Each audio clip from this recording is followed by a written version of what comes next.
श्रीराम। रामो राजमणिः सदा विजयते, रामं रमेशं भजे।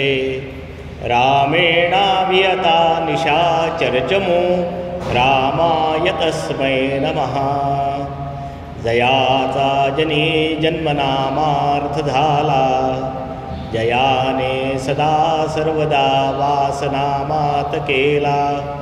जयाच्या मुखी सर्वदा नाम कीर्ती, नमस्कार त्या ब्रह्मचैतन्यमूर्ती।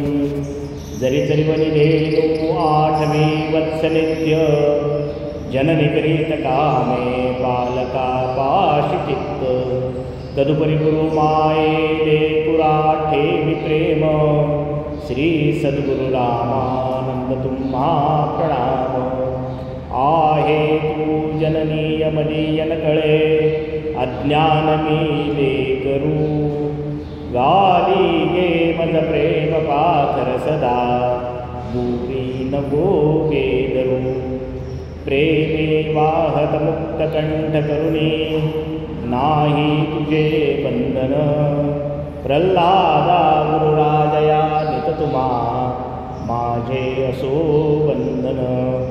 गुरुमाय प्रल्हाद माझी कृपाळू, दया लाभली ज्ञानपत्नी दयाळू। जिजी माय संबोधती भक्त तिला, नमस्कार माझा जिजी माऊलीला। गंगा पुत्र म्हणून दिव्यात्मा हा प्रगटला, प्रस्थानत्रयीचा आत्मबोध जनासी दिदला। सगुण उपासनेने भगवंत हा तोषविला, साष्टांग प्रणिपात वसुदेव पदाला। अनंत कोटी ब्रह्मांड नायक राजाधिराज सच्चिदानंद सद्गुरु श्री ब्रह्म चैतन्य रामानंद प्रल्हाद महाराज की जय। जय जय रघुवीर समर्थ।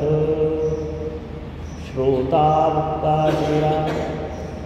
आजी पूर्वपुण्य काळ, पुन्हा नाही अशी वेळ। एखादा पुण्यस्मरणाचा पुण्यतिथीचा सोहळा असतो, तो जो सोहळा असतो तो पूर्वपुण्य काळ असतो। कारण या काळामध्ये जी महान संत व्यक्ती विभूती असते, ती चैतन्य स्वरूपामध्ये आपल्याला कृपा आशीर्वाद देण्यासाठी या भूतलावर अवतरत असते। म्हणून आजचा हा पुण्यस्मरणाचा जो सोहळा आहे, हा पुण्यस्मरणाचा सोहळा हा आमच्या दृष्टिकोनातून अपूर्व असा पुण्य काळ आहे, चिंतनाचा असा काळ आहे। आज आपण आपल्या सद्गुरू माऊलींचे महाराजांचे थोरले बंधू वासुदेव बाबा यांच्या पुण्यस्मरणाचा हा दिवस आहे। यांच्या पुण्यस्मरणाच्या दिवसाच्या निमित्ताने आपण त्यांच्या चरित्राचं गायन या ठिकाणी करणार आहोत। परमपूजीने आपले सद्गुरू माऊली जेव्हा सगुण रूपात होते, त्यावेळेला अष्टमीच्या दिवशी त्यांचं पुण्यस्मरण हे केलं जायचं। आणि निर्गुण स्वरूपात असताना सुद्धा त्यांचं पुण्यस्मरण अनेक वर्ष चाललं होतं। परंतु संस्थांनी हा उत्सव आपल्या उत्सवाच्या मालिकेत असल्यामुळे मागल्या वर्षीपासून या पुण्यस्मरणाच्या निमित्ताने प्रवचन सेवा ही ठेवली आहे। मागच्या वर्षीचं ही प्रवचन सेवेचं भाग्य मला मिळालं आणि या दुसऱ्या वर्षीसुद्धा त्या प्रवचन सेवेचं भाग्य मला मिळालं। आणि हे भाग्य खरं असावं लागतं, कारण असं म्हटलं जाते, गावी संत चरित्रे पावन पवित्र ती। संतांची चरित्र ही गायली पाहिजे, कारण संतांची चरित्र ही पावन चरित्र असतात। आणि त्या पावन अशा चरित्राचं स्मरण जेव्हा आपण काया वाचा मनोभावे करतो, तेव्हा आपलंसुद्धा मन पवित्र होतं, आपलं जीवनसुद्धा पवित्र होतं। म्हणून आपलं मन शुद्ध होण्यासाठी, आत्मशुद्धीसाठी अशी ही संतांची जी चरित्र आहे, ही संतांची चरित्र गायली पाहिजे, संतांच्या चरित्राचं श्रवण केलं पाहिजे। आणि पुण्यस्मरणाच्या दिवशी जेव्हा आपण या संतांच्या जीवनाचं स्मरण करतो, तेव्हा चैतन्य स्वरूपात असणारे हे जे तत्त्व आहे, या तत्त्वाचा आपल्यावर कृपा आशीर्वाद लाभत असतो। म्हणून आजच्या या अष्टमीच्या दिवशी आपल्या संप्रदायामध्ये आपण याला बाबाष्टमी म्हणतो, या बाबाष्टमीच्या दिवशी आपल्या संत बाबांचं चरित्र गायन, पावन अशा प्रकारचं चरित्र गायन आपल्याला हे करायचं आहे। आपण महाराजांची नेहमी आरती म्हणतो, त्या आरतीमधलं एक पद आहे, परंपरा ही संत जनाची तुझ्या कुळी आढळे. संत जनांची परंपरा ज्या कुळामध्ये आहे अशा काळे कुळामधले संत श्रेष्ठ जे आहेत हे बाबाजी आहेत. वासुदेव बाबा, वासुदेव शास्त्री जे आहेत त्यांना बाबा म्हणून घरामध्ये आणि या पंचक्रोशीमध्ये बाबाजी म्हणून ते प्रसिद्ध होते. आणि जी उपमा आरतीकर्त्यांनी दिली आहे ते त्यांचे समवयस्क होते. महाराजांची जी काही अनेक पदं आणि आरत्या केलेली आहे ती साखर खेरड्यामधल्याच मंडळींनी केलेली आहे. घनश्याम देसाई आणि आबासाहेब देशपांडे ही त्यांच्या समकालीन मंडळी होती. त्यांनी प्रत्यक्ष बाबांचं जीवन पाहिलं, प्रत्यक्ष आपल्या गुरुमाऊलीचं जीवन पाहिलं आणि त्या जीवनाचा अनुभव घेतला आणि त्या अनुभवाचे बोल त्यांच्या या साहित्यामध्ये उमटलेले आहे. म्हणून आपली जी आरती आहे त्या आरतीमध्ये परंपरा ही संत जनाची तुझ्या कुळी आढळे अशी ही परंपरा जी होती संत जनांची, ही परंपरा या कुळामध्ये त्यांनी अनुभवली आणि त्याची प्रत्यक्ष प्रचिती त्यांनी अनुभवली. म्हणूनच ते उद्गार किंवा ते वचन त्या आरतीमध्ये आले. कारण आपण म्हणतो धन्य जगी सागर खेरडा संतांची नगरी वसईची भोगावती गिरी. या भोगावती गिरीमध्ये सागर खेरडा जे आहे या काळे खेरड्यात संत जसे झाले तसे या आजूबाजूच्या परिसरामध्ये सुद्धा अनेक संत झालेले आहेत. याची प्रचिती, याचा अनुभव आपल्याला आहे. प्रसिद्ध महाराजांचं मठ असेल, अमृत राय महाराज असतील, ही संतांची पावनभूमी आहे आणि संत ज्याच ठिकाणी जन्म घेतात त्या ठिकाणी पावनभूमी आहे. म्हणून अशा पावनभूमीमध्ये या संतांच्या कुळामध्ये जो जन्म झाला तो म्हणजे वासुदेव बाबांचा जन्म झाला. वासुदेव बाबांचं चरित्र सांगायचा जेव्हा विषय आला, काल संस्थांमधून फोन जेव्हा आला तेव्हा बाबांवर काय बोलावं असे विचार जेव्हा माझ्या मनामध्ये आले तेव्हा सहज समर्थांचं जे साहित्य जे आहे ते समर्थांचं साहित्य नजरेखालून जेव्हा घालत होतो तेव्हा आपल्या सगळ्यांना माहिती आहे की समर्थांनी दासबोध लिहिलेला आहे, मनाचे श्लोक लिहिलेले आहे, आत्मबोध लिहिलेला आहे. हे सगळं संतांचं चरित्र जे, संतांचं वाङ्मय जे आहे, समर्थांचं वाङ्मय जे आहे ते आपल्या सगळ्यांना रोजचं मुखोद्गत आहे. काही जणांचं रोजच्या पारायणाच्या याच्यामध्ये आहे. परंतु समर्थांनी काही आरत्या लिहिल्या, सवया लिहिल्या, त्यासोबत काही स्फुट अशा प्रकारचे अभंगसुद्धा लिहिलेले आहेत. आणि जे अभंग जे आहेत त्या अभंगामध्ये सुद्धा वेगवेगळ्या पद्धतीचे विषय त्यांनी हाताळलेले आहेत. असाच एक अभंग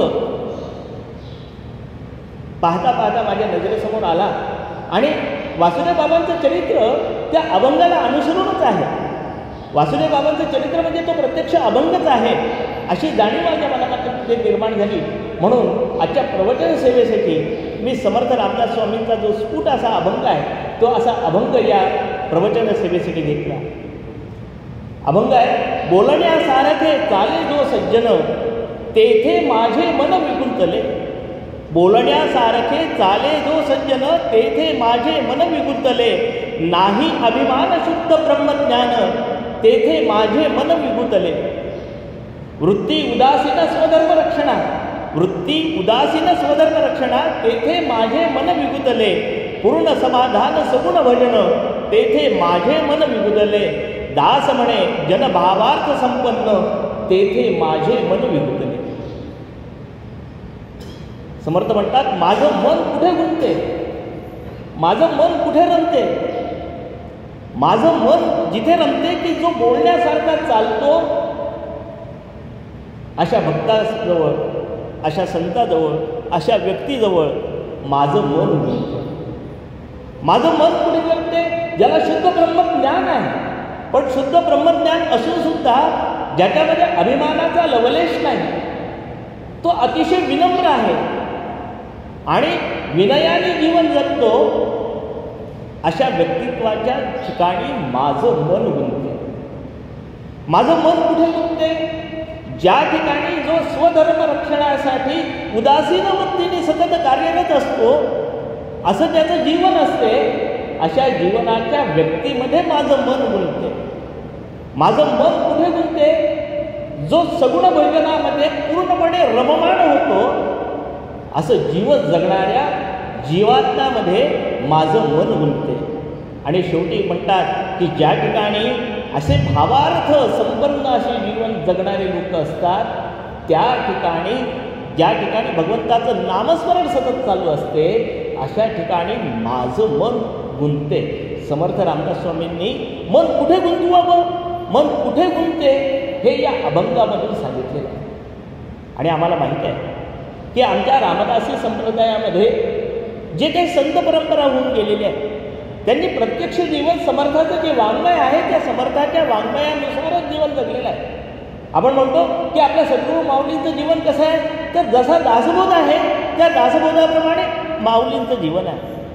दासबोधामध्ये जे जे काही वर्णन केलेलं आहे त्या त्या वर्णनाप्रमाणे आमची सद्गुरू माऊली जीवन जगलेले आहे. म्हणून समर्थ संप्रदायातले सगळे साधू संत जे आहेत, परंपरेमधले आमचे संत जे आहेत, ते वाङ्मयामध्ये ज्या पद्धतीने वर्णन केलेलं आहे त्या पद्धतीने त्यांनी जीवन जगलेलं आहे. आणि मला या ठिकाणी सांगावंसं वाटते की आपण रामानंद महाराजांच्या चरणाशी बसून बाबाजीच्या जीवनाचा आढावा घेत आहोत, बाबाजीचं जीवन जगत आहोत. रामानंद महाराजांच्या चरणाशी आपल्या सद्गुरू माऊलीला घालणारे जर कोण असतील तर बाबाजी आहेत. आणि रामानंद महाराजांचं मन या अभंगामध्ये सांगितलं त्या पद्धतीने कोणामध्ये विगुतलं होतं, तर बाबाजीमध्ये विगुतलेलं होतं. कारण बाबाजीचं जीवनचरित्र हे त्या पद्धतीचं होतं. बाबाजीचं जीवन त्या अभंगामध्ये सांगितलं त्या पद्धतीचं जीवन बाबाजींचं होतं. जसं जसं आपण जीवनचरित्र पाहत पुढे जाणार आहोत तसं तसं या अभंगामधला प्रत्येक श्लोक जो आहे, प्रत्येक चरण जे आहे ते जसंच्या तसं तंतोतंत बाबाजीच्या जीवनामध्ये कसं लागू होते याची प्रचिती आपल्याला पटल्याशिवाय राहणार नाही. बाबाजीचं जीवन हा या सगळ्या साखरखेर्डा परिवारासाठी नव्हे, या विदर्भातल्या पंचक्रोशीसाठी आदर्श अशा प्रकारचं जीवनचरित्र होतं. आपल्याला सगळ्यांना माहीत आहे की महाराजांचं कुळ हे काळे कुळ. 7 पिढ्यांपासून रामाची उपासना आणि अखंड अग्निहोत्र असणारं हे काळे घराणं अतिशय पवित्र असं घराणं. त्याचप्रमाणे महाराजांची आई म्हणजे मातुल घराणं हे वेणीचं किंमोने घराण्यातलं. या किंमोने घराण्यामध्ये वामनप्पांच्या ज्या मुली आहेत त्यामध्ये गंगामाई ही त्या ठिकाणची माऊली, आणि त्या माऊलीला नरसिंह सरस्वती यांचा मिळालेला कृपाशीर्वाद आणि या 2 सात्विक अशा दाम्पत्याच्या पोटी वासुदेव बाबांचा जन्म झाला. आपण उदाहरण देत असताना केवळ म्हणतो शुद्ध बीजापोटी फळे रसाळ गोमटी. आपल्याला त्या अभंगातले पहिलंच चरण आपल्याला माहीत आहे. शुद्ध बीजापोटी फळे रसाळ गोमटी, मुखी अमृताची वाणी, देह देवाचे करणी, सर्वांत निर्मळ चित्त जैसे गंगा जळ, तुका म्हणे जाती ताप दर्शने विश्रांती. हा पूर्ण अभंग आहे. शुद्ध बीजापोटी फळे रसाळ गोमटी. शुद्ध बीज जिथे असते त्या ठिकाणी त्या शुद्ध बीजाला रसाळ फळं लागतात. आणि ते कसं असते, सुखी अमृताची वाणी. ते कुटुंब कसं असावं याचं वर्णन तुकारामांनी केलेलं आहे की सुखी अमृताची वाणी. काळे घराण्यामध्ये चिडणं रागवणं हा प्रकारच नाही. प्रत्येकाच्या तोंडून जे काही शब्द येतील ते जणू काही अमृताचे शब्द आहेत, अमृतबिंदू आहेत असे होते. आणि संपूर्ण देह हा देवाच्या कारणी लावणारं हे दोन्ही कुटुंब होतं. मातुल कुटुंब होतं आणि पितृकुटुंबसुद्धा त्याच पद्धतीचं होतं. इकडे रामाची उपासना होती तर मातुल कुटुंबामध्ये विठ्ठलाची उपासना होती. आणि सर्वांग निर्मळ असणारं हे त्यांचं जीवनचरित्र होतं. गंगाबाईचं जीवनचरित्र आपण पाहिलेलं आहे की नरसिंह सरस्वतींनी जेव्हा पादुका दिल्या आणि गंगाबाईला म्हटलं, गंगाबाईने विचारलं काय करावं, तर टाक चुलीमध्ये. छोट्याशा 5-6 वर्षाच्या माऊलींनी त्या घेतल्या आणि निर्मळ मनाने चुलीमध्ये टाकलेल्या. हा प्रसंग आम्हाला माहीत आहे. किती निर्मळ मन असावं की गुरुनी सांगितलं त्या 5-6 वर्षाच्या गंगा माऊलींनी तीच कृती केली. असं गंगा माऊलीचं जे जीवन आहे ते नितळ आणि पवित्र असं आहे. अशा शुद्ध बीजाच्या पोटी 1885 वेणीमध्ये वासुदेव बाबांचा जन्म झाला. आणि कुटुंबामध्ये जन्म घ्यायचा असेल आणि त्या कुटुंबामध्ये जन्म घेतल्यानंतर नाम यायचं असेल तर ज्ञानेश्वर माऊलीने म्हटलंय, जन्मजन्मांतरी असेल पुण्य सामुग्री, तरीच नाम जिव्हाग्री येई श्रीरामाचे. ही पुण्यकर्माची मालिका दोन्ही कुटुंबामध्ये होती. म्हणून वासुदेव बाबांचा जन्म या काळे कुटुंबामध्ये झाला आणि काळे कुटुंबामध्ये झाल्यानंतर त्यांच्या ओठी मनी स्मरणी प्रभू रामचंद्राचं नाव घेऊन आणि बालपणापासूनच रामनामाचा संस्कार वासुदेव बाबांवर झाला. आपल्याला सगळ्यांना माहिती आहे, काळे कुटुंब म्हणजे अग्निहोत्र असणारं कुटुंब, अग्निहोत्र सतत प्रज्वलित असणारं त्यांचं घर, वेदांची पाठशाळा घरामध्येच गुरुकुल पद्धतीने चालणारं त्यांचं शिक्षण. म्हणून या साखरखिरणाच्या या नभोमंडळामध्ये एक प्रकारची चंद्र कसा असावा की ज्याची शीतलता असते आणि सगळ्यांना प्रकाशित करत असते, अशा शीतल प्रकाशित करणाऱ्या चंद्राप्रमाणे असणारं हे शांत आणि वेदांचं अध्ययन करणारं गुरुकुल चालवणारं हे घर, याच्यामध्ये प्राथमिक शिक्षण वासुदेव बाबांचं या ठिकाणी मुकुंद अण्णांच्या माध्यमातूनच झालं. आपण म्हणतो की पहिली दीक्षा जी असते ती पहिली दीक्षा वडीलच देत असतात आणि ती दीक्षा वासुदेव बाबांना मुकुंद अण्णांनीच दिली. ती वेदसंस्काराची दीक्षा दिली, ती नामसंस्काराची दीक्षा दिली, ती कसं वागावं याची दीक्षा दिली.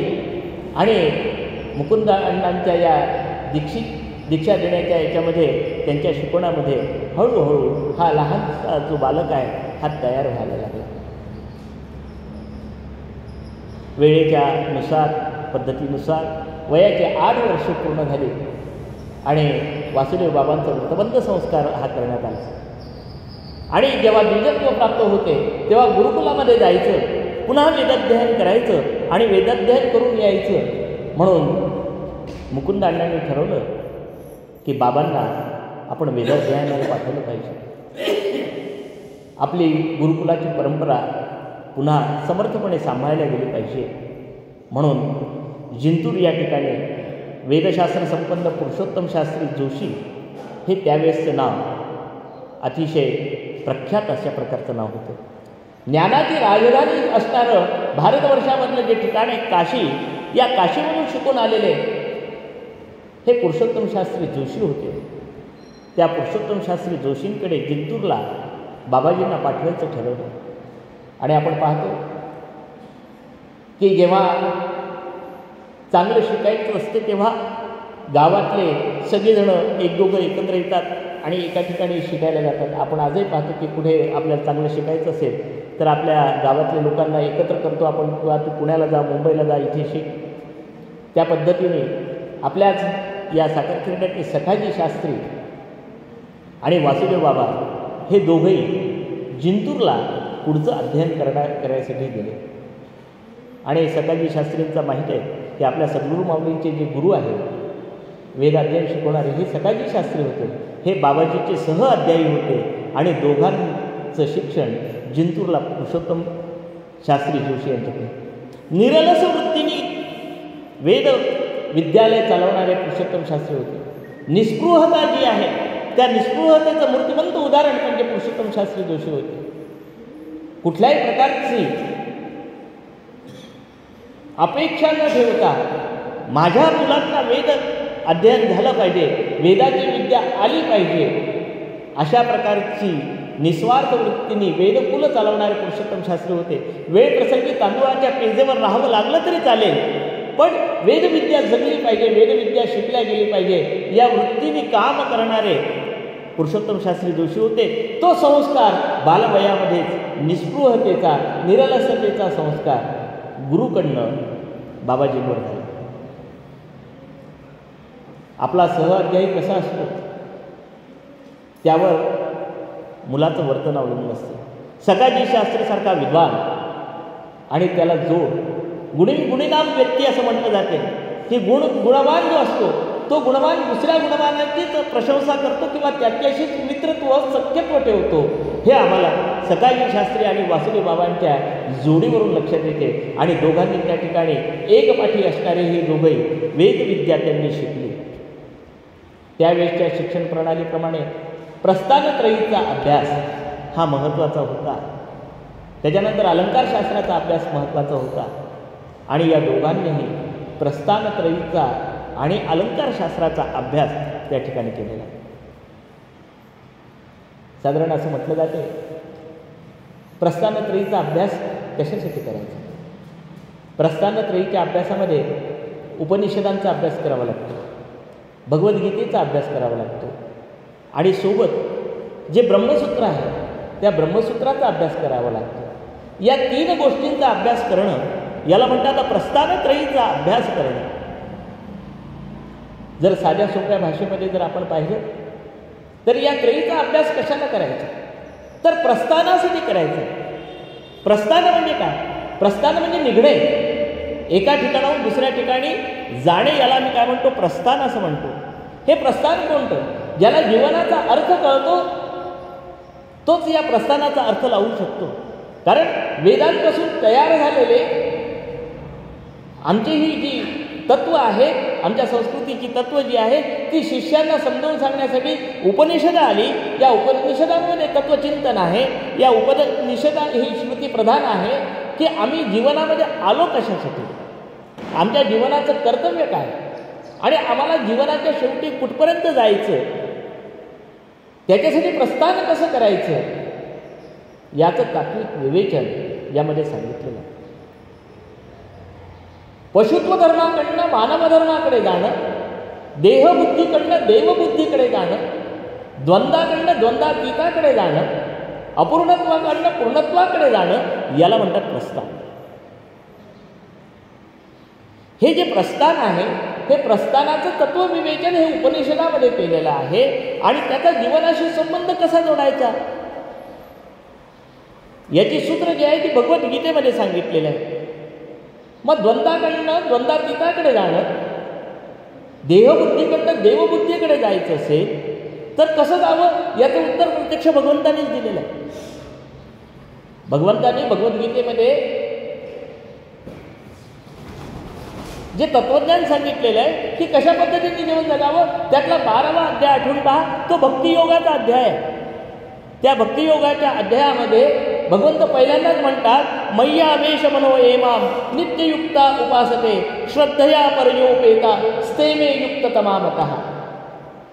माझ्या ठिकाणी मन एकाग्र करून निरंतर माझ्या भजनामध्ये ध्यानरत झालेला जो असतो, जो अतिशय श्रद्धेने युक्त होऊन सगुण रूपामध्ये परमेश्वराला भजत असतो, तो योगातला उत्तम योगी असतो आणि तो शेवटी माझ्या पदाला जाऊन मिळतो. म्हणजे देहबुद्धीकडून जाऊन तो देवबुद्धीकडे म्हणजे देवत्वाकडे जाऊन पोचणारा असतो.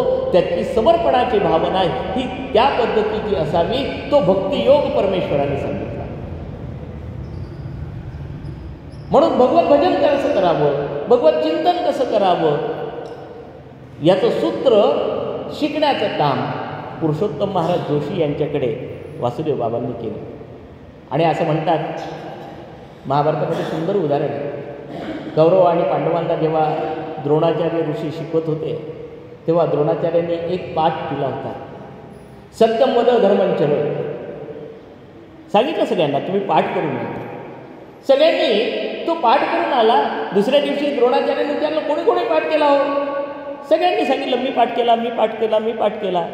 द्रोणाचार्यांनी युधिष्ठिराला विचारलं, बाळा तुझा पाठ झाला का? तो म्हणाला, नाही. उद्या पाठ करून ये बरं. ठीक आहे म्हणा. दुसऱ्या दिवशी विचारलं, पुन्हा नकार आला. मग द्रोणाचार्यांनी विचारलं, का रे बाळा साधा पाठ आहे, का बरं पाठ झाला नाही? तेव्हा युधिष्ठिराचं उत्तर होतं, तुम्ही शिकवलेला पाठ जोपर्यंत मी जीवनामध्ये आचरत नाही, जीवनामध्ये मी तोपर्यंत त्या पाठाप्रमाणे जगत नाही, सत्यमत धर्मंचरप्रमाणे राहत नाही, सत्य बोलेल, धर्माप्रमाणे आचरण करेल, ते मी जीवनाच्या शेवटपर्यंत जोपर्यंत जगत नाही तोपर्यंत मी कसं म्हणू की हा माझा पाठ झाला. आणि युधिष्ठिरांनी ते जीवनभर जगला, जीवनभर सत्य बोलला, जीवनभर धर्माप्रमाणे आचरण केलं, म्हणून युधिष्ठिराचा धर्मराज झाला. तो युधिष्ठिर न राहता तो धर्मराज झाला. तसं हे जीवन जे आहे हे जीवन जगलं पाहिजे आणि हे जगून आपण जीवन जगून समोर आदर्श उभा केला पाहिजे. त्याच पद्धतीचा आदर्श सगुण उपासना कशी करावी हे ज्या प्रस्थानत्रयीमध्ये भगवद्गीतेमध्ये शिकलंय मनाची एकाग्रता कशी असावी, निरंतर भजनामध्ये कसं राहावं, हे वासुदेव बाबांनी स्वतः जीवनामध्ये जगले आणि तो आदर्श प्रस्थापित केला. म्हणून ते जे प्रस्थान आहे त्यांचं, ते प्रस्थान जीवनाची सार्थकता घडवणारं प्रस्थान होतं. खऱ्या अर्थाने प्रस्थानत्रयीचा त्यांनी अभ्यास केलेला होता. म्हणून त्याची नित्य उपासना वासुदेव बाबांच्या जीवनामध्ये होती. वासुदेव बाबांनी केवळ हे सगळे जे मंत्र आहेत, हे मंत्र केवळ बोलले नाही. म्हणून जो पहिला अभंगामधला होता, बोलण्याला सारखे चाले जो सज्जन, त्यात माझे मन विगुतले. हे जे शिकलंय, हे जे पाठ केलंय, हे त्यांनी केवळ बोललं नाही, त्याच्याप्रमाणे त्यांनी त्या पद्धतीचं जीवन जगलं. एकाग्र मन देवाच्या भक्तीमध्ये लावलं, देवाच्या भजनामध्ये लावलं आणि आयुष्याच्या शेवटपर्यंत लावलं. म्हणून मन त्या ठिकाणी विगुतलं आणि आपल्या सद्गुरू माऊलीचे रामानंद महाराजांचं मनसुद्धा वासुदेव बाबांमध्ये विगुतलं होतं, कारण त्यांचं जीवन त्या पद्धतीने होतं. वासुदेव बाबांच्या जीवनचरित्रामध्ये अनेक अशा प्रकारचे प्रसंग आहेत की वृत्ती उदासीन स्वधर्म रक्षणा, स्वतःचा धर्म जो आहे स्वधर्म, त्या रक्षणासाठी वासुदेव बाबांची जी जीवनाची वृत्ती होती, ती वृत्ती जीवनाच्या शेवटच्या क्षणापर्यंत होती. आपण म्हणतो काळे घराणे हे अग्निहोत्राचं घराणं आहे. त्यांच्या घराण्यामध्ये अग्निहोत्र होतं आणि हे अग्निहोत्र जे आहे ते अग्निहोत्राचं पूजन करणं, अग्निहोत्राची जो विधी आहे तो करणं, याच्यासाठी सुद्धा वासुदेव बाबांनी आपलं संपूर्ण जीवन हे समर्पित केलेलं होतं. असं म्हटलं जाते, यज्ञभाव हा जो असतो, हा यज्ञभाव हा अर्पणभाव असतो. आपल्यामध्ये जे परमेश्वराला अर्पण करायचं आहे तो अर्पणभाव असतो. यज्ञ करायचा कशासाठी, तर आत्मशुद्धीसाठी करायचा, विचारांच्या शुद्धीसाठी करायचा, हा यज्ञातला प्रामुख्याने भाव असतो. अग्निहोत्रम विहोयत्वम नित्यम विद्वान द्विजोत्तमम अग्निहोत्रम फलम लोके सर्व पाप प्रणाशनम, असं याज्ञवल्क स्मृतीमध्ये म्हटलेलं आहे की जो ज्ञानीग्रस्त असतो, जो नित्य अग्निहोत्र करतो, तो सर्व पापापासून मुक्त होऊन तो आत्मयज्ञ हा करत असतो. म्हणजेच देहबुद्धीकडनं देवबुद्धीकडे जाण्यासाठी जी आत्मशुद्धी आहे, त्या आत्मशुद्धीचा एक कर्ममार्ग जो आहे, तो कर्ममार्ग म्हणजे अग्निहोत्र आहे. ते अग्निहोत्राची पूजा महाराजांच्या घरामध्ये सतत चालत होती. ती अग्निहोत्राची पूजा आणि तो विधी बाबाजींनी नेहमीच केला. मुकुंदांडांचे 2 साधू होते, एक माधवबाबा कस्तुरे आणि एक रामचंद्र काळे. मुकुंदांडांच्या घरी स्मार्त अग्निहोत्र होतं, पण या 2 साधूंची इच्छा होती की श्रोत अशा प्रकारचं अग्निहोत्र मुकुंदांडांनी घ्यावं. कारण त्यांची निष्ठा, वेदोनारायणावर असणारी निष्ठा, अग्निनारायणावर असणारी निष्ठा, हे पाहून दोघाही साधूंची अशी इच्छा होती की मुकुंदांडांनी श्रोत अग्निहोत्र घ्यावं. आणि तसे विषय घरामध्ये चालायचे. आणि असं म्हणतो की जी निस्पृहता असते, निरलसता असते, अशा घरामध्ये 18-20 दारिद्र्य असतं. महाराजांच्याही घरामध्ये नामाचं श्रीमंती होती, पण भौतिक सुविधा ज्या होत्या त्या भौतिक संपन्नतेत मात्र त्या ठिकाणी नव्हती. मुकुंदांडाची इच्छा श्रोत अग्निहोत्राची होती, पण त्यासाठी लागणारा जो खर्च आहे त्याची सोय नव्हती. वडिलांची मनाची इच्छा मुलांनी पूर्ण केली पाहिजे असं म्हटलं जातं.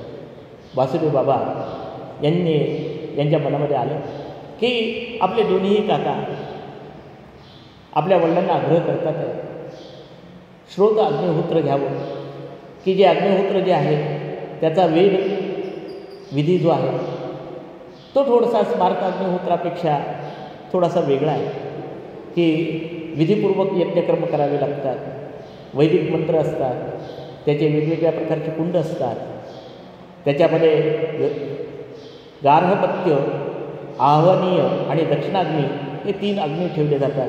त्याच्यासाठी दैविक आणि ब्रह्मकुंड याची साधना केली जाते. आणि मग ही साधना करण्यासाठी लागणारं जे द्रव्य जे आहे ते द्रव्य आणण्यासाठी वासुदेव बाबांनी ठरवलं आणि वासुदेव बाबांनी उमरखेड या ठिकाणी प्रवचन केलं, भागवत सेवा केली. आणि ज्या ठिकाणी शुद्ध अंतःकरणाने एखादी भागवत सेवा होते, प्रवचन सेवा होते, शुद्ध हेतूने होते, तेव्हा असणाऱ्या उत्पन्नापेक्षा अधिक उत्पन्न भेटते. कारण जो कोणी प्रयत्न करत राहतो त्याच्या पाठीशी परमेश्वर उभा राहतो. वासुदेव बाबांनी भागवताची सेवा त्या ठिकाणी केली, त्या ठिकाणी प्रवचन सेवा केली, अतिशय सुंदर असं रसाळ असं प्रवचन केलं. आणि उमरखेड या ठिकाणी प्रवचन केल्यानंतर त्यांना भरपूर अशी द्रव्यसामुग्री मिळाली. आणि ती द्रव्यसामुग्री घेऊन वासुदेव बाबा पुन्हा साखरखेड्याला या ठिकाणी आले आणि वडिलांची जी इच्छा होती ती इच्छा पूर्ण केली. आणि ती इच्छा पूर्ण करून स्मार्त अग्निहोत्राच्या ऐवजी श्रोत अग्निहोत्र या ठिकाणी सुरू झालं होतं. आणि मुकुंद अण्णांना आपलं जीवन कृतकृत्य झालं की आपला मुलगा जो आहे ती आपली इच्छा जी पूर्ण आहे ती इच्छा पूर्ण करण्यासाठी प्रयत्न करतो आहोत. आणि ते एक जे समाधान असते ते वेगळ्या प्रकारचं समाधान मुकुंद अण्णांच्या चेहऱ्यावर होतं. म्हणून पितृ इच्छा पूर्ण करणारा हा पुत्र म्हणजे वासुदेव बाबा होता. त्यांच्या जीवनात चरित्रामध्ये पुढचा जो भाग आहे तो म्हणजे आपल्या सद्गुरू माऊलींचे गुरु रामानंद महाराज यांचं येणं हे सुद्धा वासुदेव बाबांच्या जीवनामध्ये परिवर्तन घडून आणणार होतं. कारण वासुदेव बाबांच्या मनाचा भावच होता, संतांचा सहवास हे जी धन, संत वचन हे जी अमृतपान. संतांचा सहवास लागणं हे जे जीवनाचं चांगलं धन आहे, चांगली संपत्ती आहे. आणि संत वचन श्रवण करणं म्हणजेच अमृतपान आहे. आपल्याला प्रसंग माहीत असेल की आपले सद्गुरू रामानंद महाराज हे जेव्हा साखरखेड्याला आले, त्यांना खेरड्याला येण्याची विनंती केली किनोळा गावावरून आणि साखरखेड्याला आले.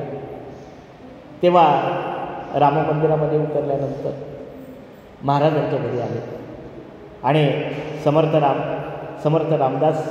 रामानंद महाराज जेव्हा साखरखेड्यामध्ये आले तेव्हा अंतर्यामी रामानंद महाराजांनी आपल्या सद्गुरू माऊलीला ज्या पद्धतीने ओळखलं होतं त्याच पद्धतीने वासुदेव बाबांना सुद्धा ओळखलं होतं की हा अधिकारी पुरुष आहे.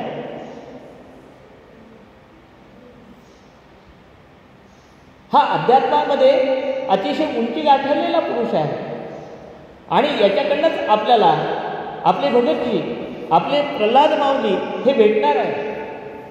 म्हणून रामानंद मंदिरामधून आपले रामानंद महाराजांच्या घरी आले. महाराजांच्या घरी आल्यानंतर वासुदेव बाबांच्या आणि मुकुंद अण्णांच्या आग्रहावरून काळे घरामध्ये रामानंद महाराजांचा मुक्काम हा वाढत राहिला. हळूहळू भेटी वाढत राहिल्या. रामानंद महाराजांचं येणं जाणं वाढत राहिलं. आणि असं म्हणतात की संतांचं जे घरी येणं असते त्या संत कृपेने घरामध्ये आनंद होतो. तो आनंद काळे घराण्यामध्ये होता. आणि जेव्हा संतांचं कृपेने उरे आनंद अंतरी वसे भगवंत बंध, भगवंताचा जो बंध आहे तो बंधभाव त्या ठिकाणी बांधला जातो. रामानंद महाराज मुकुंद अण्णाकडे यायचे. सकाळचे अन्निक वगैरे झाले की दुपारी ज्ञानचर्चा करायची. भगवत भजनी लागो मन हे तुझे चरणी गुंतो असं म्हणतात. भगवत भजनामध्ये आणि भगवंताच्या चिंतनामध्ये मन लागायचं.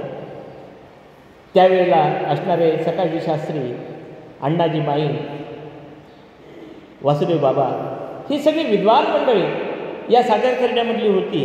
ती विद्वान मंडळी मुकुंद अण्णांकडे जमायची. ज्ञानचर्चा व्हायची.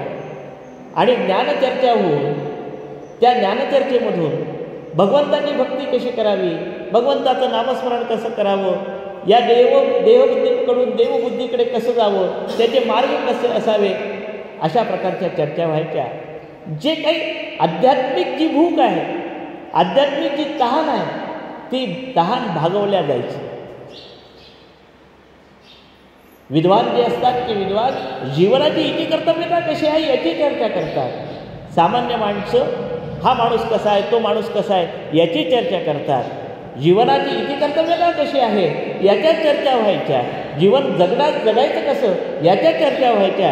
आणि त्यावेळेला चर्चा करत असताना सुद्धा परस्परांकडनं ज्ञानाचं समाधान होऊन जावं, जिज्ञेसेचं समाधान होऊन जावं अशा प्रकारच्या इच्छा असायच्या. आणि या चर्चा सुरू असताना सामान्य माणसाला सुद्धा बोध व्हावा म्हणून असे विषय सुद्धा काढले जायचे. सद्गुरूंचं महत्त्व कसं असावं याविषयी चर्चा काढल्या जायच्या. मग ती चर्चा करत असताना सद्गुरू मोठा का देव मोठा हाही विषय आला. तेव्हा रामानंद महाराजांनी अनेक अशा प्रकारची उदाहरणं दिली. सद्गुरू होऊन देव मोठा, जयास वाटे तो करंटा. दासबोधातलं उदाहरण दिलं. देवाही पेक्षा सद्गुरू हा श्रेष्ठ आहे. आणि सद्गुरू कसा श्रेष्ठ आहे तर सद्गुरू हा देवापेक्षाही श्रेष्ठ आहे. आपण सवया म्हणतो. सवया म्हणत असताना ती कबीराची एक सवयी आठवून पहा. पृथ्वी बडी, पृथ्वी कहाँ से बडी वो तो शेष पे खडी. ही जी सवयी आहे या सवयीतला शेवटचा भाग पहा. राम बड़ा, राम काय से बड़ा वो तो सद्गुरू के हृदय में खड़ा. मग राम मोठा का सद्गुरू मोठा तर सद्गुरू मोठा हे कबीराने सुद्धा सांगितलं, हे समर्थांनी सुद्धा सांगितलं. म्हणून सद्गुरूची सेवा आणि सद्गुरू पूजन हे झालं पाहिजे. सद्गुरू हा आम्हाला परमेश्वराकडे नेणारा आहे म्हणून सद्गुरूची सेवा ही अतिशय महत्त्वाची आहे. अशा प्रकारच्या तत्त्वचिंतनाच्या गोष्टी त्या ठिकाणी होत होत्या. आणि सद्गुरूंकडे घेऊन जाण्यासाठी सर्व भाविक भक्तांना नेण्याचं काम रामानंद महाराजांनी केलं. आणि मग रामानंद महाराजांनी सद्गुरू कसे असावे, सद्गुरू कोणाला म्हणावं याचं विवेचन केलं. आणि हे विवेचन करत असताना आमच्या थोरल्या महाराजांची महती रामानंद महाराजांच्या तोंडून सहज या चर्चेमधून बाहेर पडत होती. आणि सगळ्यांना उत्सुकता लागली की एकदा गोंदावल्याला जाऊ आणि गोंदावल्याला जाऊन ब्रह्मचैतन्य महाराजांचं दर्शन घ्यावं. काळे कुटुंबाची इच्छा रामानंद महाराजांनी पूर्ण केली. आणि संपूर्ण काळे कुटुंब मुकुंदांना, वासुदेव बाबा, आपले सद्गुरू माऊली यांना घेऊन गोंदावल्याला जायचं ठरवलं. आणि 1905मध्ये रामानंद महाराजांनी या सगळ्यांना घेऊन गोंदावल्याला गेले. संतांच्या सोबतची यात्रा ही अध्यात्म यात्रा असते. भगवत चिंतने तन्नामस्मरणे क्रियते या असं यात्रा. भगवत चिंतनामध्ये, त्याच्या नामस्मरणामध्ये जेव्हा आपण चालत राहतो तेव्हा तीच यात्रा असते. म्हणून यात्रा कशी असावी? यात्रा म्हणजे पर्यटन नाही. यात्रा म्हणजे भगवंताचं नामस्मरण करणं, भगवंताचं चिंतन करणं. आणि ते चिंतन करून आपण आपल्या अंतिम अशा उद्देशापर्यंत जाणं याला यात्रा म्हणतात. नियम ठरले की जाताना कुठल्याही प्रकारचे सांसारिक विषय काढायचे नाही. सर्वांनी जपमाळ घ्यायची, जप करायचा, भगवंताचं नामस्मरण करायचं. कारण थोरल्या महाराजांनी नामच दिलं होतं. थोरल्या महाराजांचा सगळा जन्म जो आहे किंवा सगळा जो कार्यकाळ, अवतार काळ आहे, नामाशिवाय दुसरं काहीच नव्हतं. जयाचा जनी जन्म नामार्थ झाला. नाम आणि नामच हे होतं. म्हणून ज्या माऊलीकडे आपल्याला दर्शनाला जायचं आहे त्या माऊलीने दिलेलं नाव आपल्याला घ्यायचं. म्हणून नामस्मरण करत जायचं, नामस्मरण करत जायचं. अशा प्रकारचा कटाक्ष होता. आणि रामानंद महाराजांच्या सोबत हे सर्वजण गोंदावल्याला गेले. गोंदावल्या या ठिकाणी सुद्धा आपल्या थोरल्या महाराजांनी अंतर्मनाने ओळखलं की आपला रामनामाचा प्रसार करणारी आपली सद्गुरू माऊली आणि त्यांचं कुटुंब हे पवित्र कुटुंब येत आहे.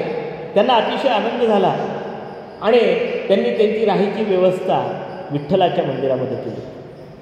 पहा, मातुल घराण्यामध्ये सुद्धा विठ्ठलाचे जे संस्कार, विठ्ठलाची जी उपासना, त्या उपासनेला अनुषंगून महाराजांची सुद्धा राहण्याची व्यवस्था विठ्ठल मंदिरामध्ये केली. आणि त्या ठिकाणी गुरुपौर्णिमेचा उत्सव झाल्यानंतर महाराजांच्या आग्रहास्तव त्या ठिकाणी सुद्धा माधव आबा आणि बाबा या दोघांनी मिळून त्या ठिकाणी यज्ञ केला. आणि यज्ञाच्या ठिकाणी आपले थोरले महाराज पूर्ण वेळ उपस्थित होते. ज्या पद्धतीने अग्रपूजेचा मान आणि प्रस्थापित अशी देवता असते, जणू काही प्रभू रामचंद्र थोरल्या महाराजांच्या स्वरूपामध्ये त्या यज्ञशाळेमध्ये बसलेले होते, असा पवित्र भाव त्या ठिकाणी निर्माण झालेला होता. आणि थोरल्या महाराजांचा आशीर्वाद घेऊन ही सगळी मंडळी गोंदावल्याहून वापस आली. जो सज्जन असतो त्याचं मन भजनामध्ये रमतं. गोंदावलेला जात असताना भगवत नामस्मरणामध्ये, चिंतनामध्ये, ज्ञानचिंतनामध्ये, अध्यात्मचिंतनामध्ये ही यात्रा संपूर्ण संपन्न झाली. वासुदेव बाबांचं मन अजून काही भरलं नाही, कारण सगुण उपासना करायची आहे, भगवत नामस्मरण करायचं आहे, पूर्ण सगुण भजन करायचं आहे. म्हणून बाबांनी रामानंद महाराजांना पुन्हा प्रार्थना केली की आम्हाला पुन्हा तुमच्यासोबत यात्रा करायची आहे, गोदावरीची प्रदक्षिणा आपण करावी. म्हणून भक्तांचे लाड पुरवणारी आमची ही माऊली रामानंद महाराजांनी म्हटलं ठीक आहे. आणि 1907मध्ये पुन्हा गोदावरी परिक्रमा करण्याचं ठरवलं. सगुण भजन जे आहे ते सगुण भजन करत करत, परमेश्वराचं भजन करत करत गोदावरीची यात्रा केली. रामानंद महाराजांचंही मन वासुदेव बाबांमध्ये का गुंतलं असेल तर सगुण भजनामध्ये रममाण होणारे आमचे वासुदेव बाबा होते. आणि म्हणून वासुदेव बाबांमध्ये त्यांचं मन रमत होतं आणि वासुदेव बाबांची संगती आणि त्यांचा सोबत ही रामानंद महाराजांना चांगली वाटत होती. आणि गोदावरी परिक्रमा झाली.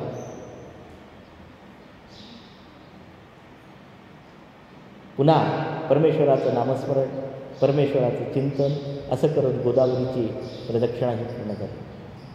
वासुदेव बाबांचं चरित्र अतिशय मोठं आहे. एक एक एक एक प्रसंग जरी घेतला तरी तो प्रसंग एकेका दिवसाला पुरू शकतो असे प्रसंग आहेत.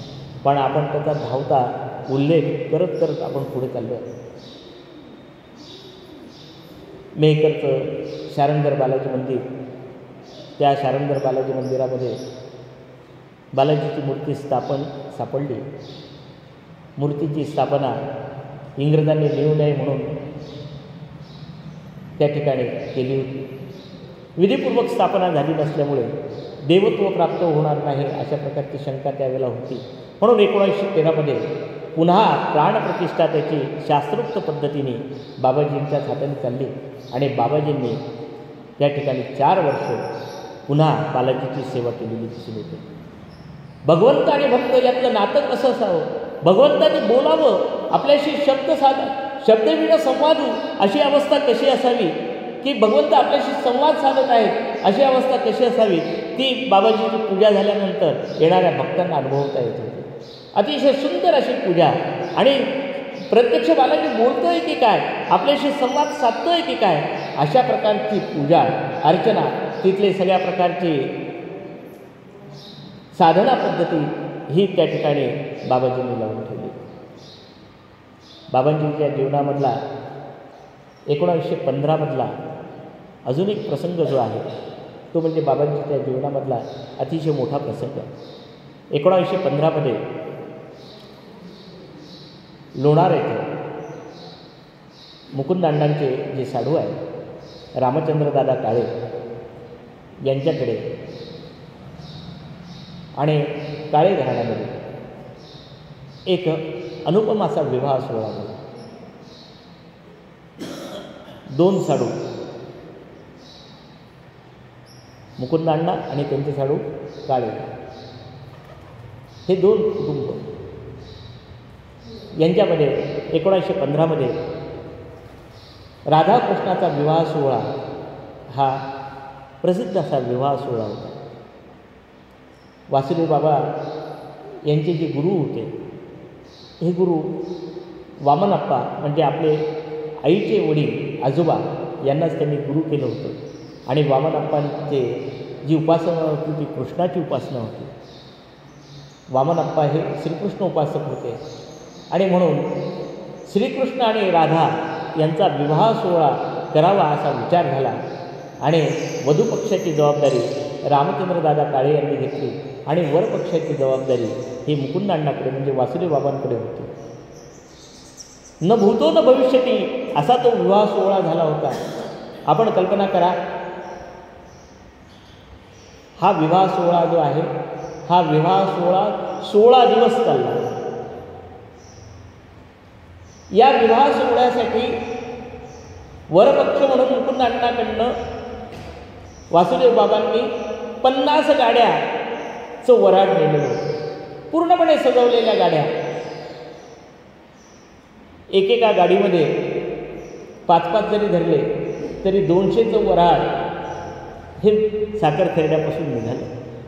मजल दर मजल करत लोणारपर्यंत पोहोचलो आणि हा अनुपम सोहळा आहे ही वार्ता जेव्हा सगळ्यांना कळत गेली तेव्हा गावामधले त्या रस्त्यामधल्या अनेक गावामधून बैलगाड्या आल्या आणि त्या सगळ्या बैलगाड्यांमधून ही वरात लोणारला पोहोचली. या 16 दिवसामध्ये काशी असेल, पैठण असेल, या ठिकाणचे वेगवेगळ्या प्रकारचे विद्वान होते, त्यांची प्रवचनं होती, त्यांची कीर्तनं होती, वेगवेगळे लग्न म्हटल्यानंतर साधन असते, पंचपक्वान्नाचं जेवण असते. अशा पंचपक्वान्नाच्या जेवणाच्या पंक्ती उठत होत्या, ज्ञानदानाच्या पंक्ती उठत होत्या, कीर्तन प्रवचनांच्या मालिका होत्या आणि 16 दिवस हा भव्य दिव्य असा सोहळा चालला होता. हे सगळं अद्भुत आहे, हे सगळं अगम्य आहे. घरातलं एकच लग्न एका दिवसाचं वन डे मॅरेज करायचं असेल तर किती पंचायत येते याचा अनुभव आपण घेतो. पण वरपक्षाकडचे एवढे पाहुणे, त्याच्यानंतर बातमी कळल्यानंतर लोणारमधले पाहुणे, लोणारच्या आजूबाजूचे पाहुणे आणि या सगळ्यांना पुरेल अशा प्रकारचा हा विवाह सोहळा झाला. ही भगवत कृपा असल्याशिवाय हे शक्य नाही. आणि सगुण उपासना म्हणजे भगवंताचा विवाह जो लावला हा सगुण उपासनेमधला सर्वोच्च असा क्षण बाबाजीच्या जीवनामधला होता आणि बाबाजीचं जीवन अशा पद्धतीनेच चाललेलं होतं. वेळेची मर्यादा असल्यामुळे थोडं शेवटाकडे यावं लागतं. असं म्हणतात, जे भगवत भक्त असतात अशांना आयुष्य फार कमी लागतं. बाबाजींचं आयुष्य 33 वर्षाचंच होतं. मागील काळामध्ये आपण कोरोनाची जशी साथ पाहिली तशी 1918 इन्फ्लुएन्झाची साथ आली आणि त्या इन्फ्लुएन्झाच्या साथीमध्ये या भारतवर्षामध्ये अनेक लोक मृत्यू कोण आहे हे पाहत नाही. समर्थांनी आपल्या याच्यामध्ये म्हटलंच आहे, मृत्यू न म्हणे योगाभ्यासी, मृत्यू न म्हणे संन्यासी, मृत्यू न म्हणे काळासी वंचू लागे, मृत्यू न म्हणे हा संत, मृत्यू न म्हणे हा महंत, मृत्यू न म्हणे हा गुप्त होत असेल. मृत्यूचा वरवंटा फिरायला लागला की तो वरवंटा सगळ्यावरच फिरतो. पण तो वरवंटा फिरत असतानाही मृत्यूवर मात देऊन आपल्या जीवनाची इती कर्तव्यता कशी असते, आपण जीवन कसं जगलो आहे आणि आपल्या जीवनाचा शेवट कसा असावा याचं आदर्श उदाहरण म्हणजे वासुदेव बाबा. ही साथ येण्याच्या पूर्वीच वासुदेव बाबा मायबाईंना म्हणायचे. साथीची सुरुवातही व्हायची राहिलेली होती, पण त्याच्या आधीच वासुदेव बाबा आपल्या मायबाईला म्हणायचे, मायबाई चातुर्मासात चाललो बरं. माय माऊलीला आपल्या मुलाचं म्हणणं काही एवढं मनावर वाटलं नाही. चातुर्मासात चाललो याचा अर्थ कुठेतरी भागवताला जाणार असेल, कुठेतरी प्रवचनाला जाणार असेल, कुठेतरी जाणार असेल असं वाटतं. पण वासुदेव बाबा सतत म्हणायचे, या चातुर्मासाला चाललो बरं. मायबाई या चातुर्मासात जाणार आहे बरं. आपला प्रल्हाद खूप मोठा होणार आहे. आपला प्रल्हाद या भव सागर तारणाऱ्यांचा तारू होणार आहे, अतिशय मोठा प्रल्हाद होणार आहे. त्याच्याकडे पाहायचं. माऊलीला काही कळतच नव्हतं, पण माऊलीने मनावर काही घेतलं नाही.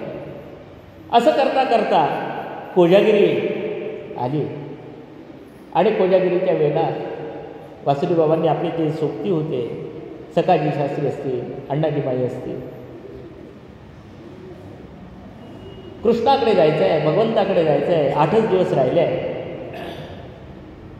ते म्हणाला, अरे बाबा असा काय बोलतोस रे, अजून आपल्याला खूप काम करायचं आहे, अजून आपल्याला खूप भक्ती मार्गाला लावायचे आहे.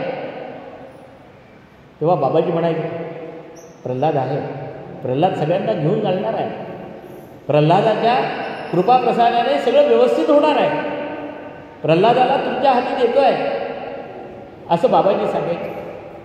पण सहअध्यायी त्यांचे म्हणायचे, बाबा असं काही बोलू नकोस, बाबा असं काही बोलू नकोस. पण बाबाजींचं मन मृत्यूवर पाय ठेवून, मृत्यूच्या डोक्यावर पाय ठेवून कसं पादाक्रांत करायचं याचं मूर्तिमंत उदाहरण म्हणजे बाबांचं होतं. 4 दिवस राहिले. घरातल्या सगळ्यांना सांगितलं, नामस्मरण वाढवा, भगवंताकडे जायचं, नामस्मरण वाढवा, भगवंताकडे जायचं. आणि अष्टमीचा दिवस,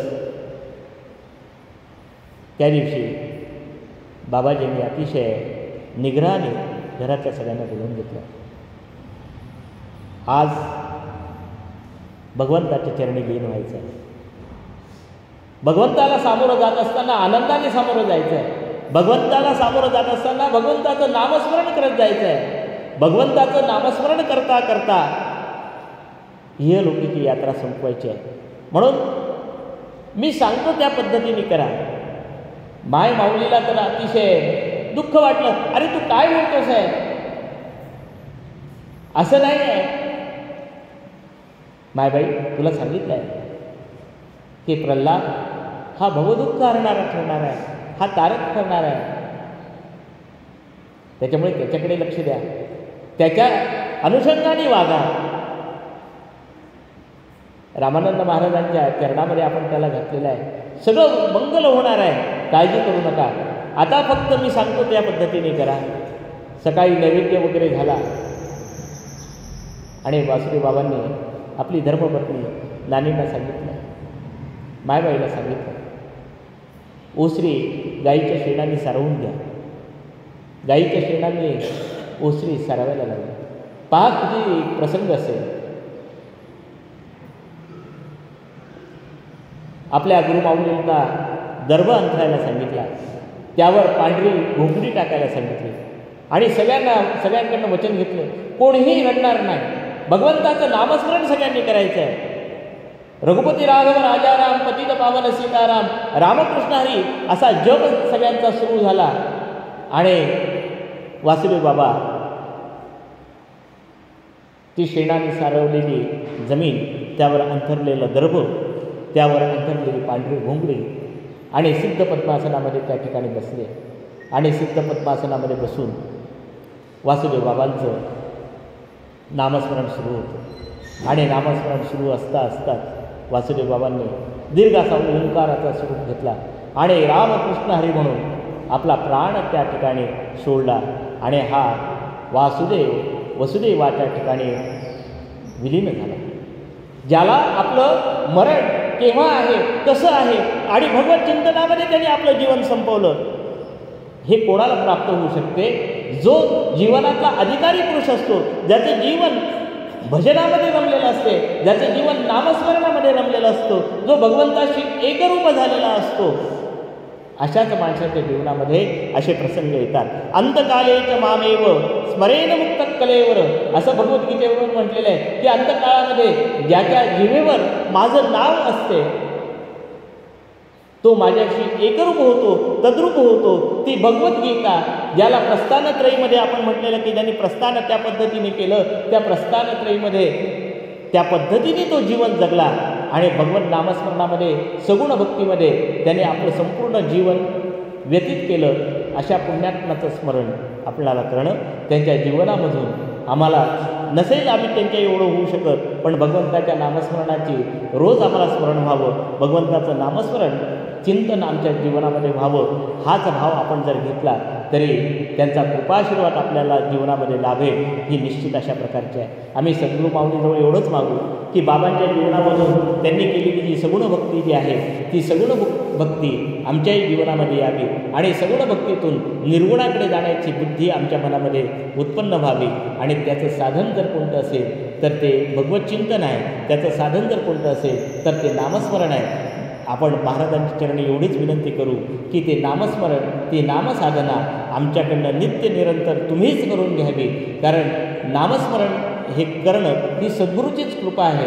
म्हणून सद्गुरूच्या चरणापाशी आपण एवढंच मागणं मागू की देवा आमच्याकडनं तू हे नामस्मरण करून आमच्या जीवनामध्ये आमचं जीवन हे देहबुद्धीकडनं देवबुद्धीकडे काढण्यासाठी आमचंसुद्धा प्रस्थान हो, ही बुद्धी आम्हाला देऊ असं म्हणून भगवंताच्या चरणी प्रार्थना करू. आपण वासुदेव बाबांचं स्मरण त्यांच्या श्लोकातून करू आणि नंतर वासुदेव बाबांच्या चरणी विनम्र अभिवादन करू.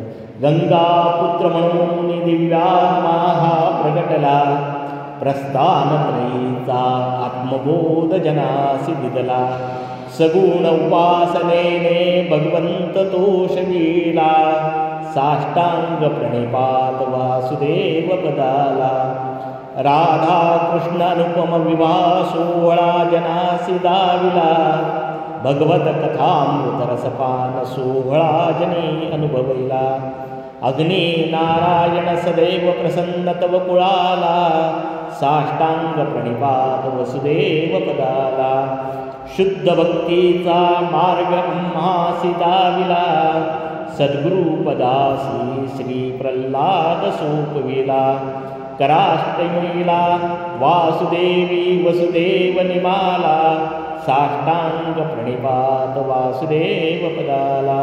गोपाल कृष्ण भगवान की जय. अनंत कोटी ब्रह्मांड नायक राजाधिराज सच्चिदानंद सद्गुरु श्री ब्रह्म चैतन्य रामानंद प्रल्हाद महाराज की जय. जय जय रघुवीर समर्थ श्रीराम समर्थ. यानंतर महाराजांचा नैवेद्य, आरती आणि प्रसाद.